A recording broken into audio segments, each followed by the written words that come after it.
Hindi papainit siya.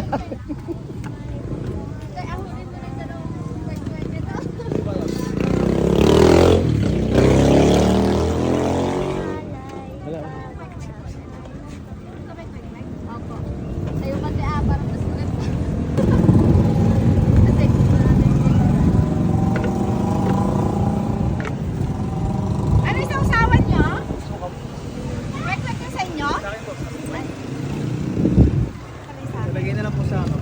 Pati yung dalawa. Sige sa atin maglalagay dyan. Malaki ba dapat? Hindi po, yung dalawang maliit lang malagay. Nag-isa yun na. Nag-isa? Opo. Yung dalawa po take out, yung dalawa dito. Dalawa take out? Lalagay dalawa?